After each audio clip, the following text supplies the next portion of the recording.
Smoke signals from around the campfire.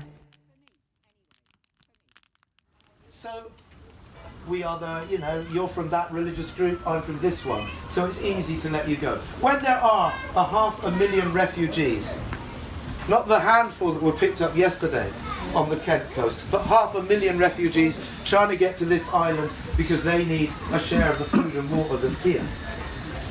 When that's happening because of climate change, as is quite likely to be within the next few years of our lives, how are we going to deal with that? Either we let them in and say, of course, welcome all strangers, or we say, no, you stay out. And the only way, because we are fundamentally, I think, such good and kind and connected people, the only way we can do that is by making them other. And we've had a whole inheritance of that, especially in Britain. You know, the racism, the imperialism, we know these people are other. The darker they are, the easier it is.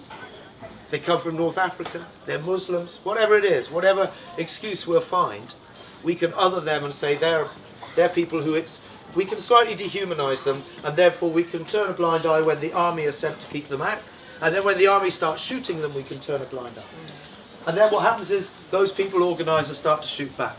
And then we get into a war or a civil war. And then we go down and we don't deal with the climate crisis and we all die. That's what will happen if we go along that path.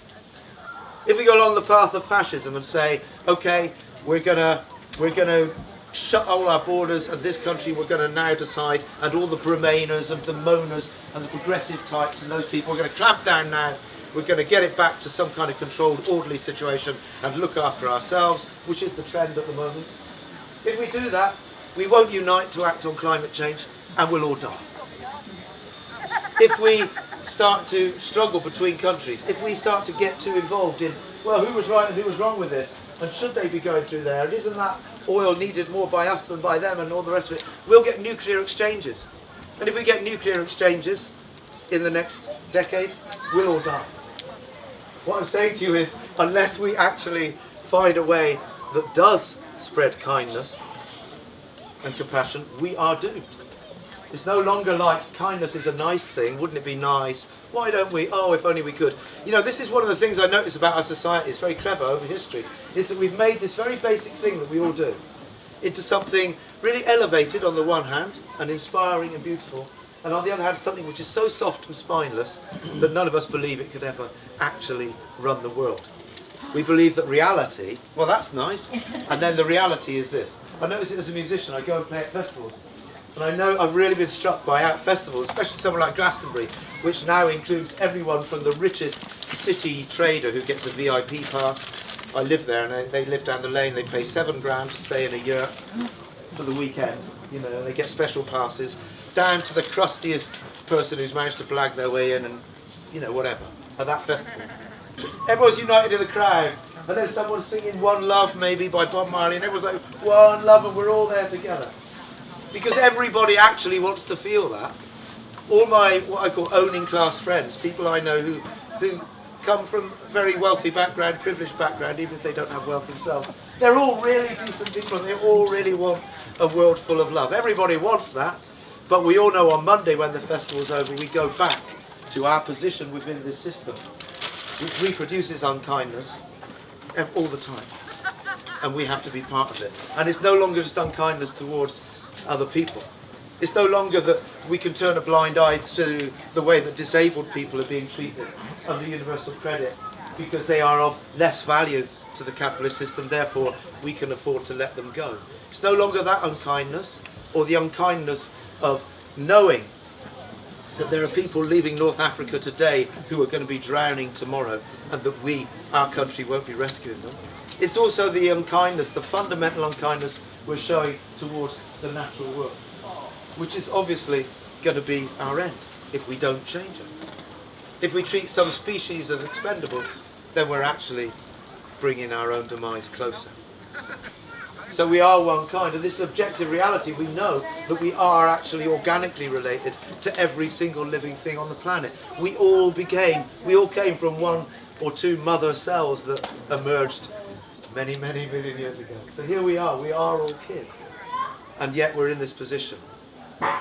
So what I'm wanting to do, really, myself, is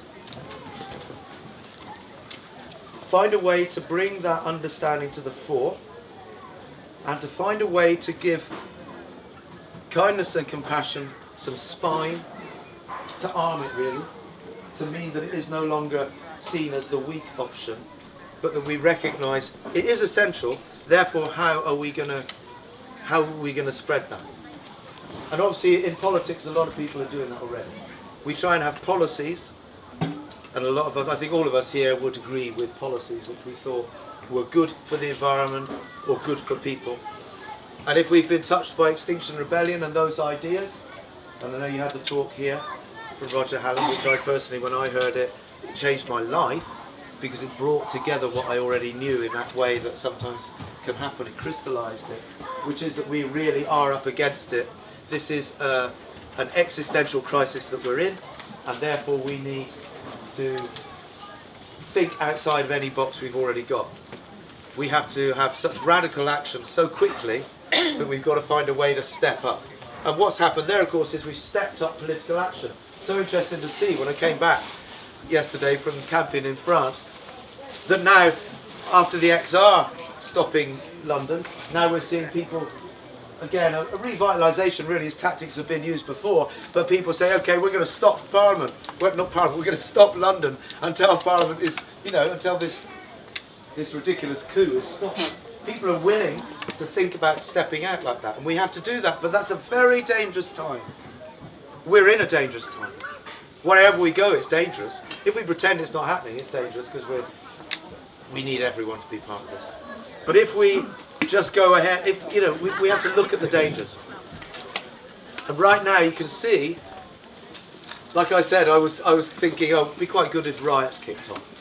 I was thinking that when I was in France, because I know that that's like a signal that things have gone too far. I know that it can push things, it can force change. But I also know that riots are really dangerous and horrible things, and that communities get burned out, and that people get hurt, and that usually the state then, if it's really serious, has an excuse to clamp down more. And we all know that we can't afford to get into a situation where we have a kind of clamping down, semi-fascist kind of state, relying on populism, because we know then that the climate deniers and the people who can't get it about the ecology because they feel that disconnected from the world, those people will be in control and we won't be able to act. So it's a very, very, I feel like at the moment it's like we all woke up in a minefield. I don't know when it started, but at some point since neoliberalism, at some point we all woke up in the last few years that, oh my God, I'm in a minefield. Whichever way I go, there could be an explosion. It's not just one emergency, there are emergent emergencies everywhere. And some people are looking at one and some people are looking at another. Some people it's just the rise of fascism, that's completely preoccupying them. Some people it's the climate crisis, which is obviously actually existential. Some people it's Brexit because they're partners or whatever, or their friends, and they feel this as like the most important thing. And then around the world it's much more real for people, it's actually life and death. Life and death in Gaza, life and death, in Kashmir. Life and death if you're a Uyghur in China. Life and death in Hong Kong. All these people are up against it, and we are, although we have this slight privilege of some time and some slack still. And I think we need to use that now to explore how to put kindness at the centre. What's that say? 20 minutes. 20 minutes. How to put kindness at the centre of what we're doing. And I've said that I think there are policies, I'm not going to go into them because we could disagree about the details. We've recognised, I think, in general, that people would need to get together and talk. But the issue is, why is that so hard? And I know, as someone who's been involved in Green Party politics and in other things, I know in a lot of the direct action struggles, I know how quickly, and you can find this out for yourself by simply going onto Facebook and watching, making any comment about anything that's happening in the world, and seeing how quickly it is before that degenerates into somebody, into an us and them, between you and someone else, or between some other people on there. And how quickly it moves away from any respectable listening. You know, we're finding it really hard to be kind to each other. And that's because we're under stress. It's also because of the nature of social media. It's also because we're being manipulated. It's also because, as we found out, that whole thing of negative and positive news has been exploited by social media because it engages us, it keeps us on social media more. And once that was discovered and they monetize social media, then boom, we're into this mess where actually that's now, the algorithms are selecting for our distress. You know, the algorithms are selecting for things which will stimulate us and make us angry or make us ecstatic or whatever. They're stimulating us all the time. And that whole system, we're engaged in it, and obviously we're struggling with it. And I'm sure that given time, we'll find a way. Eventually we'll pull that in and we'll have a way to deal with it and control it. But we don't have it right now. The hounds of populism have been unleashed by people who really don't have any sense of the situation that we're in, who don't realise they're in a minefield where they themselves could blow up. Because the problem for privileged people is just that they've grown up in a world where it isn't them who are ever going to be the subject of the suffering. So they can't really get it. You know, I always loved it when in the past, under Thatcher or something, where some Tory would go and live as a, I'm sorry to any Tories here, I'm just using the example. A Tory would go and live on the dole and would be absolutely shocked. They couldn't live on the dole. And they'd never known, all the time that they were making these policies, they'd never really understood. Because you can't understand something unless you can kind of connect with the experience, you know. But those people are in control, and they can't understand that they themselves are in equal peril. There isn't anywhere to go. There's nowhere to go. There may be about how long you hold out, whether you're one of the last to die or one of the first. That's the real situation. But it's obvious that a lot of people can't see that, and that the systems around the world can't see that. And yet millions of us can see it. So, what I want to do is think about that, and I want you to contribute in the discussion, is what it means to put that understanding that we are all of one kind and that we need to act on that, to put it at the centre, and how we make that something which isn't soft. And the way I see it is like, first of all, what I'm saying is there is no reason for me to hate anyone, and this is a big ask, and obviously at times I do, as I just told you in France. I hate people regularly, but I don't act on the hate, and I hold back, and I remind myself of the reality that we are all connected, and that everybody, I believe, and I'm up to being challenged on this, and I know it's very hard sometimes to think this, but I think that every human being is fundamentally good, or has the capacity for good. And I think that every human being is born with that capacity completely intact. There's no baby who I've ever met who I saw the baby and thought, shit, there it is. There isn't one. There isn't one baby who I've said, you gammon! You know, there isn't. And we all know that. So something happened between baby and gammon. You know, which is just I think it's actually, it's almost. It's a kind of racist classist insult, I think. One of my friends uses it all the time. I think it's a bit like chat, it's a bit like trying to other some people there. You know, but we do that. Social media encourages us to do that. All the progressive people I know do it. And I realised some years ago that I was doing it all the time. Because I was one of the ones who knew that we are all one. And I was kind of better. All those poor people who didn't know. You know? And I think I don't want to make assumptions about people here, but I think as someone who thinks that on balance it would be wiser to remain in the EU than not, quite a lot wiser right now. As someone who thinks that, I think the Brexiters are a bit less intelligent than me, clever. I don't think they thought it through. I think I'm smarter than them. But I'm not smarter. I just have some information. So what I've been training myself to do and challenging myself to do is never to assume, even on the positions that I'm sure I'm right about. Is when somebody says, is to keep checking that. Keep checking it. Never assume. You know, and not be afraid to do that. And maybe that's the key thing that we all have to work on, is why are we afraid of that? And I think there's all sorts of things we can do to work on that, and you find your own way through. I'm afraid when a woman challenges me about my sexism. There's a bit of me that really doesn't want to admit that I still could have a name. You know, I really don't. But of course I can't see it. Sexism, racism, often the people who are perpetrating them can't see them. Anti-Semitism. I don't see them necessarily as well as other people who've been trained to look out for them or been the victim of it. And so I have to check.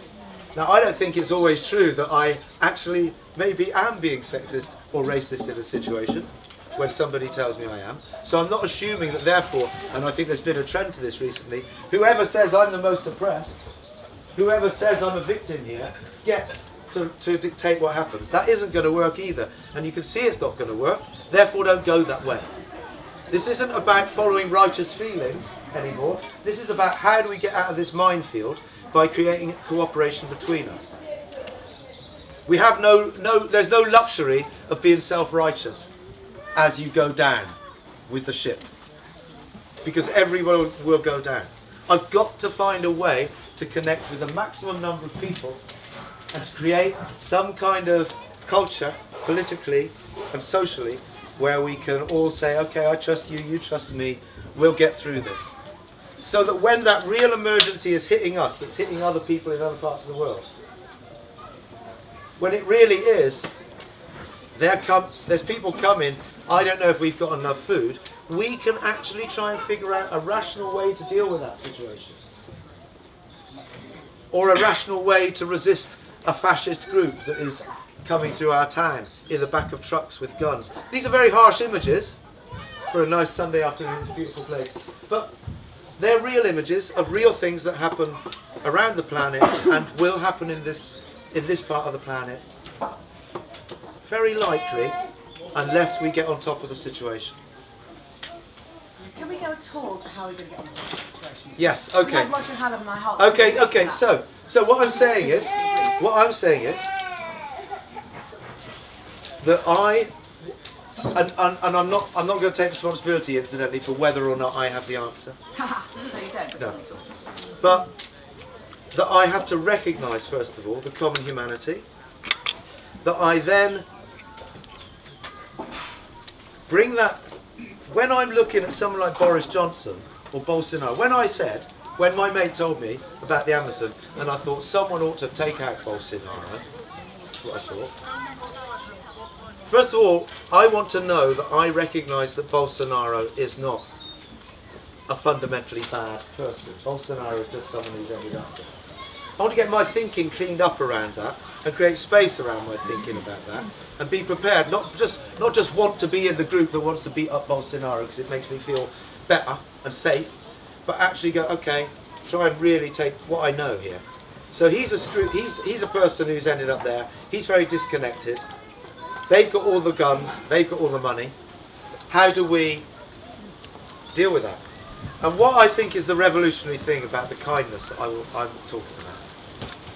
And I had to do all this preamble, but what I think is revolutionary about it, and it has been ever since it was first stated many thousands of years ago, people have realised it, is that I treat that person with kindness, however unkind they are. And I think this is the challenge. That sounds like a spiritual or a Christian thing in our culture. It actually is the challenge. And I think it's actually the winning tactic. And I'll tell you why I think it's the winning tactic. With all people, and I've been experimenting with it on social media and stuff, is that when someone comes back at me with something, I'm going back to them, I'm giving them a bit of space. I'm thinking, okay, you just made a really racist attack on me, or comment. I'm going to tell you that I didn't like it, but I'm not going to other you. I'm not going to say, you fuckwit. I'm not going to do that. I'm going to find something about you that I recognise as human. I'm even going to compliment you on that. And I'm going to tell you what I don't find acceptable. And that it is never acceptable. And if you see me acting in a human way towards you, it makes it easier for you. So what I thought was, we've got basically sociopaths in control of the planet. A very small number of people. And then a whole load of people who are feeling very distressed and confused and hurt and whose instinct is to make sure they look after their own, however big they're able to make that net of identity that they're, you know. But even if we manage to make it like all the people who are subject to these sociopaths who are destroying the planet, that's not quite fair. We have to be honest about it. We're all destroying the planet, but we're part of that system. Even if we're really ready to change that system, how would we get them to give up their power? How would we overcome them? And I think that everything I said is kind of, that's got to be the basis then of how we strategize. But it's about being realistic. It's not about being soft. So what I thought about was, if I've got someone in my family who's an alcoholic, and I haven't had this experience, but I understand there's this thing called tough love, which is where you're meant to say, when someone reaches rock bottom as an alcoholic in your family, where it's become so destructive, what you're meant to do is you're meant to say, okay, that's the line, you can't cross that line, you have one more drink, you come home drunk once more, you're out, and we're not gonna, there is a line. And you're absolutely firm about the line, but you make it clear that you love the person. You never, ever are going to give up loving the person. And I've had this with someone who was arguing with me once on social media about an issue. I won't go into the issue because we might disagree. But they said, I hate you and you're horrible and you hate me. And I said, I don't hate you. I'm here for you. I support you. I just disagree with you. And they said, I don't want your support ever. I hate you. And I was like, I know you do, but I'm still going to be here to support you. And that's what it has to be like. That's what it's like when a child is going, isn't it? When if you've had a 2-year-old who's like, and you're like, I know you hate me, but I'm still here. I'm still here. I know you're smashing the door, but I'm still here. I'm not going to leave you. We have somebody, when we can, none of us can do it all the time, but when we're able, we have to be doing that. And we have to be doing that in our politics. Because the people who've been brought up to be in the dominant group, the people who, and it happens between different oppressions too, the sexism, the racism. The people who've been brought up in those situations, I think that they quite rightly, that if they give up, if the people who are angry with them win, they're in trouble. Rich people know, especially people who've been brought up in the class system with its roots in the past, not new rich, but old rich people, they know that when the masses rise up and say they've had enough, they end up swinging from trees and lampposts. That's what happens. Because people are so angry. People are afraid of the anger that's coming at them. So I think it's not about anger. When I'm dealing with the police on the front line, I've had a lot of experience with police in different front lines. I've been very lucky because I've been in this country and I haven't been shot at. I've only had guns pointed at me in Palestine. But even there, and I was in a privileged position because I wasn't a Palestinian, and therefore I wasn't being treated by the IDF quite the same way. So I did have some, it made it safer for me. But I used that safety, which is what I think privileged people should do. And we're all privileged in this room, on this planet now. Used my privileged safety to take a bit more of a step and push more at the line. And to say, look, I know that you're a human being. And to make them laugh about it even. Say we're just the same. Find those points of commonality. Refuse, however angry the person is, refuse to engage in that. And what happens is that person softens. That person can feel safer. Sometimes they get more angry. Sometimes they're going to throw more at us. Sometimes they're going to kill people. When people practice mass non-violence, not in London, but against armed forces who shoot at them, they get shot down. People die. But still, I believe, and it probably hasn't been tested thoroughly, or maybe it was in America in the 60s, in the civil rights to some extent, and people will say Gandhi tested it. You can argue about what happened in India, but sooner or later, those forces that are against you, I believe we may crack them if we have genuine non-violence. By which I mean a firm attitude of holding a line, but a clear attitude of, I don't hate you. And if I'm starting to feel hatred, then my comrades are going to go hate you. you're losing it, you step back, we'll step forward, we look out for each other. And I've been in plenty of protest situations where that's happened, where I or someone else has started to lose it with the cops, at which point other people go, no, we'll deal with it.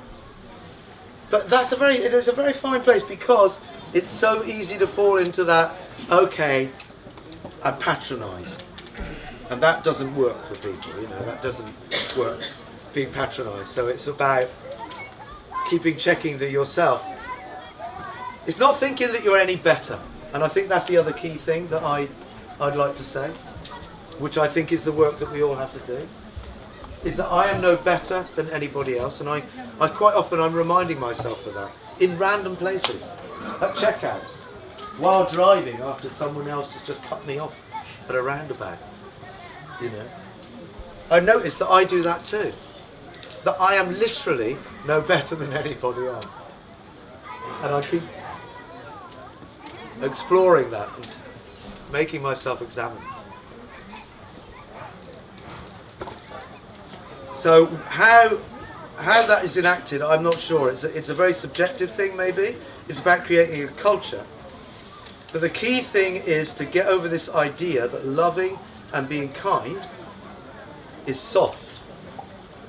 And the key bit for us, because we've all internalised that a bit, is to be really clear that it isn't soft. As far as I'm concerned, we should be less compromising than we are. People talk about wealth redistribution.